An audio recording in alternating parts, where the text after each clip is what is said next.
My name is Ken Hinds. I'm the chair of Haringey Independent Stop and Search Monitoring Group.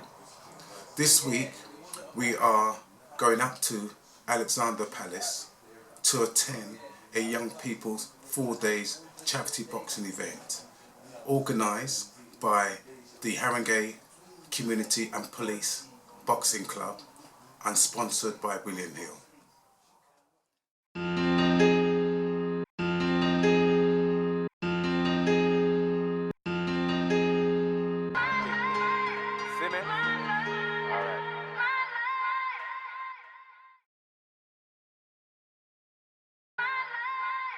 My name's Kenny Marsh. I'm a police officer from Haringey Borough. I'm the chairman of the Constables Metropolitan Federation.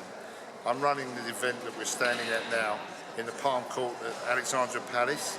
This is the Box Cup, where on a Thursday we have an international day for the youth of London, where we bring all the youth from London into Alexandra Palace and put on a day for them where they can engage with each other, they can look at the army, they can look at the police things that we offer them, they can look at the TSG, they can look at the horses that were here, the dogs, you know, all the police things that are around them that kids don't see on a daily basis unless they're having interaction in the wrong way with these sort of people.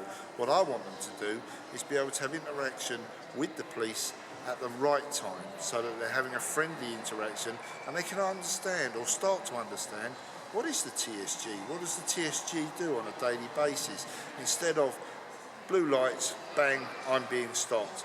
This is an environment where they can stand in front of the TSG, they can put their equipment on, they can play with the equipment, they can learn a little bit about it. Same with the dogs, the GP dogs, same with the traffic officers, the Marine Support Unit, all those sort of things.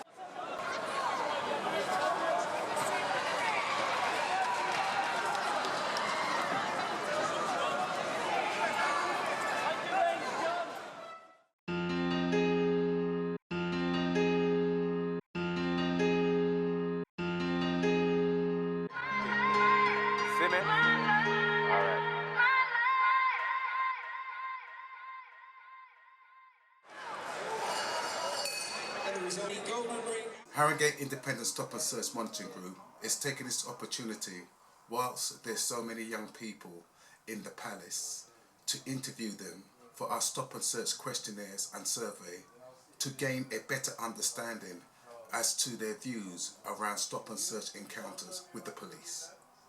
Approximately how many times have you been stopped and searched in your life? Maybe 4 times. I've been stopped 5 times in the past 5 weeks. Approximately how many times have you been stopped and searched in your life? Maybe 4 or 5 times, maybe more.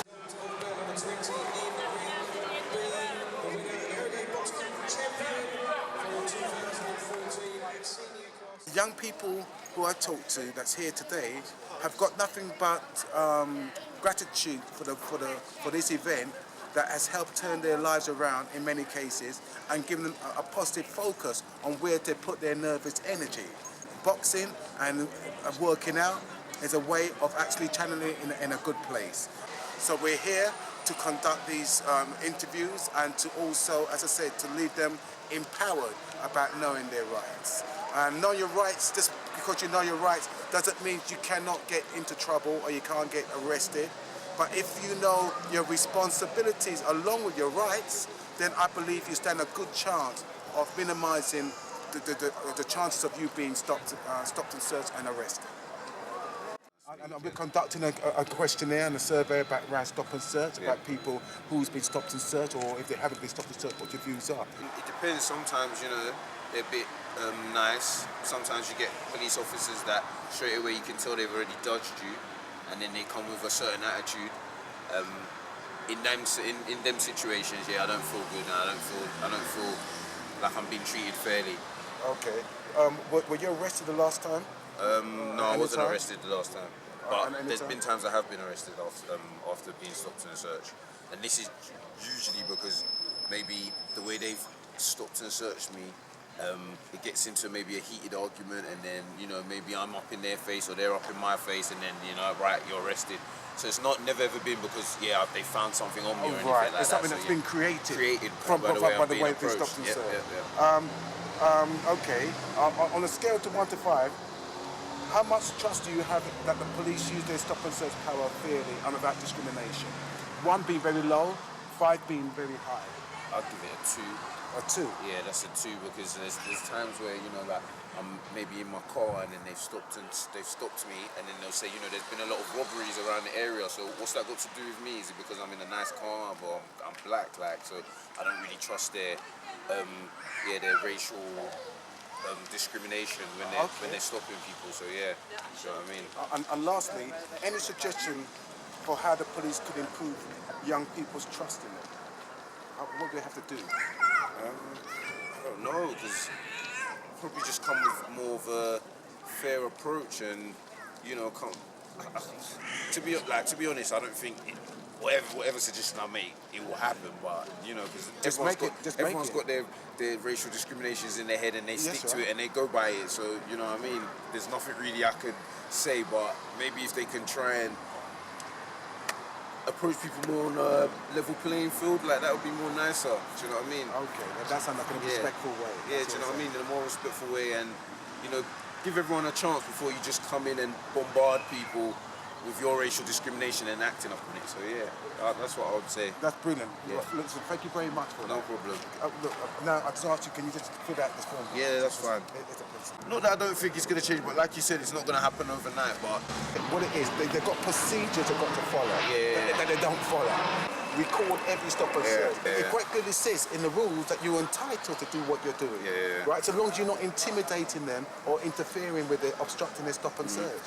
And even if you're the victim getting stop and search, you can have it on audio and put that in the phone while they're searching. Yeah. But don't turn it off, just put it down so you can stick with the audio, because what trips them up, they don't follow they don't stop you before they touch you, tell you what grounds are stopping you, what they suspect you are, or what law they're using, who they are, what stage they're attached to, all these things. What is a good step in this is actually you giving these out and letting people know their rights and what they're allowed to do, because then once they're probably aware that more people know their rights, that will change the way they attitude. approach people. That's there you go. Thank you very much for helping us out on our stop and search questionnaire. Pronounce your name? Turgai Uludog. Okay. Okay, that's fine. I was your first name. That's fine. Your age? I'm 15. 15? Yeah. And approximately how many times have you been stopped and searched in your life? Can't remember, but if I had to guess, probably 10. Okay. Please describe how you felt the last time you were stopped and searched. It wasn't as professional as it should have been for police officers. Okay, and how do you know that? Because I do police cadets. I know how you should be stopped and searched and what your rights are. Okay. Now, were the police polite and respectful the last time you were searched? Well, some were, some wasn't. But the last time I was searched, yeah, the police officer was nice. Okay. Were you arrested or caught after being searched the last time? No. Okay. On a scale to 1 to 5, how much how much trust do you have that the police use their stop and search power fairly and without discrimination? 1 being very low, 5 being very high. I'll give it a 4. Okay. Any suggestion for how the police can improve young people's trust in them? To be more on our level, to speak to us in a more respectful manner than approaching us like we should be scared or something. Okay, wicked. Thank you very much for that. Do you mind just putting this? Thank you for agreeing to help us out with our stop and search questionnaire and survey. Can I ask you, how old are you? I'm 26. Approximately how many times have you been stopped and searched in your life? I'd say probably maybe 5, 6. Okay, please describe how you felt the last time you were stopped and searched. I thought it was very unprofessional, to be honest, the way they all grabbed me up for no reason. But yeah. Okay, were the police polite and respectful the last time you were searched? No, definitely not. If no, what complaint do you have about the behaviour? I was at Carnival and the police actually grabbed me up for no reason whatsoever, and I just think that's very unprofessional, and the police actually arrested me for no reason whatsoever. I'm not too sure why. It all came down to a warning, but their whole attitude and aura about them was very much unnecessary, and I felt that could have provoked maybe an even bigger reaction from the rest of the crowd. So yeah, I just don't believe that. I don't know what it is, and I believe they specifically target black youngsters, to be honest. But, Were you arrested or caught after being searched the last time? No, warning. On a scale of 1 to 5, how much trust do you have that the police use their stop and search power fairly and without racial discrimination? 1 being very low, 5 being very high. I'd have to go with 5. 5 meaning that they don't use it. 5 meaning you have total trust. 1 mean you have 1 mean you have no trust. Oh, no, I'd go with 1. Definitely 1. Okay. 100%, because I've got no faith in them, to be honest. Just to clear that up. Any suggestion on how the police could improve young people's trust in them? Not too sure. Just stop targeting us, and if you ain't done nothing wrong, I don't understand why we're getting stopped and searched all the time. I can honestly say that I've been doing this sort of work around stop and search for the last 15 years. And I can tell you that for many of those years, I was disillusioned with the police attitude towards stop and search because there was no real community engagement between the police and the community that's most affected around stop and search. And it's, even though I'm a chairman, I go to all these different meetings at the Community Monitoring Network, which is a pan-London meeting of all stop and search groups in the 32 boroughs. I go to what they call the stop and search strategic meeting that's done with the lead person from Scotland Yard on stop and search, and we've gone to conferences. But in all these things here, I believe it was just a textbook exercise. It's only I've been put in a better place only in the last year with the new borough commander, Victor Alissa, who's in the Haringey borough, and he has restored some of my faith around that we can make a difference around stop and search. Do you know your rights around stop and search? Do you believe you know your rights? Yes, I do. Yes.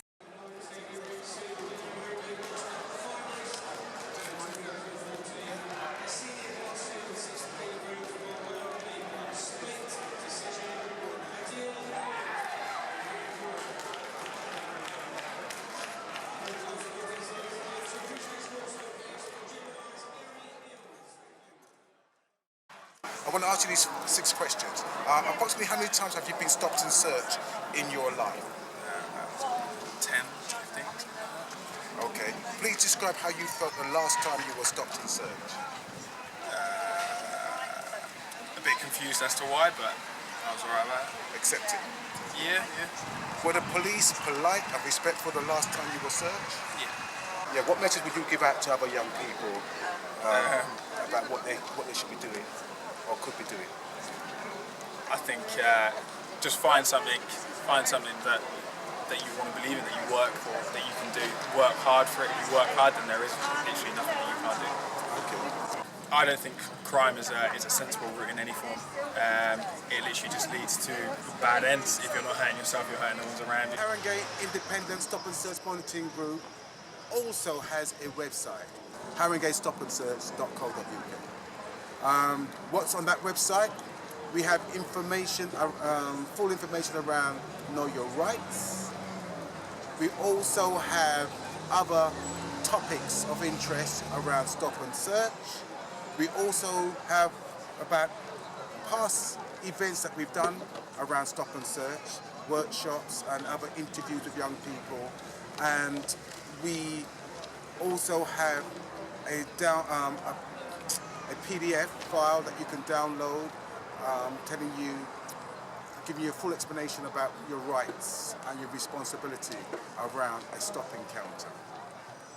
We also have videos around stop and search. Fed Up video, that's a very good video around know your rights. And of course, excerpt from our workshops and other related things that we've done around stop and search to give people an overall view about what stop and search is and how we can actually improve the outcomes around stop and search. Because at the end of the day, as I will keep telling Victor and I will tell the rest, that what we do need, we need the police to focus on those who are carrying knives and guns and violent offending. And you cannot serve any community without the support from that community. We're finding that that community has got an us and them, saying that the police are their enemy. You're not. We keep talking about recruiting in London a minimum of 10% ethnic officers. I'd like to see far more than that. But how do we do that? We can't do that unless we engage with what we have around us. And this is a prime example where I have a footfall here of over 1,000 on Friday, Saturday and Sunday who are fit, healthy, between the age of 18 to 25, perfect catchment for the Metropolitan Police. It's no wonder that the Army are here en masse doing recruitment. I have over 30 Army officers in uniform in the hall now recruiting. This is where your catchment is. My borough commander has fought tooth and nail and still I have no one here today. My daytime role in the police is the chairman of the constables and I constantly get put to us, we are the reason why there isn't enough ethnic officers in the Metropolitan Police. We are not the reason why. I would love, passionately, more ethnic officers in the Metropolitan Police to balance what society we have. And this would be a great start to see them here, so I'm sure they would have captured dozens. All communities or in all walks of life, you will have those who will abuse whatever system is in place. The police force is no different, but let's keep it real, right? Like in ethnic communities, you'll find there's less than 1% of some people that's involved in serious crime, right? Knife and gun crime or violent crime, violent offending. Yes, but the police are no different. In the police force, you will find there are a small degree or element of people who will do wrong, and it affects the wider police force. So I refuse to believe there's out of 35,000 police. I refuse to believe that all of them are bad.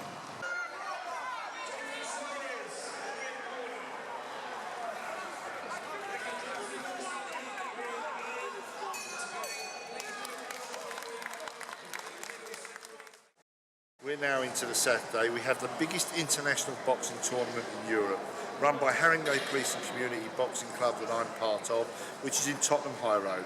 Our ethos is very simple, to get the young girls and boys off the streets of Haringey and the surrounding boroughs into our gym and explain to them that our gang is bigger than anyone else's.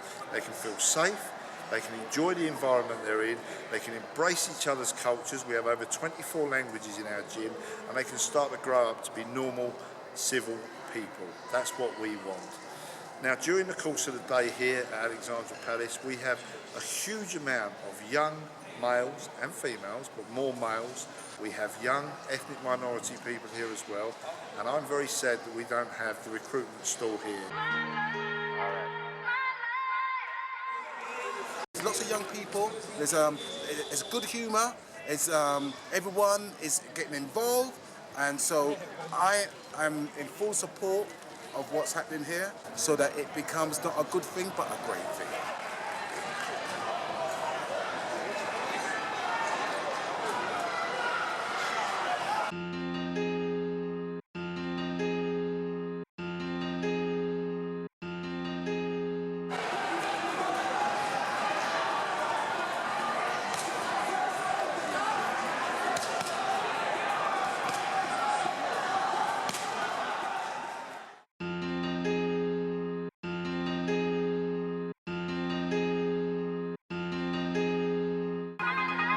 I know when check on but none of you can't trick me. Certain antics on the keep up with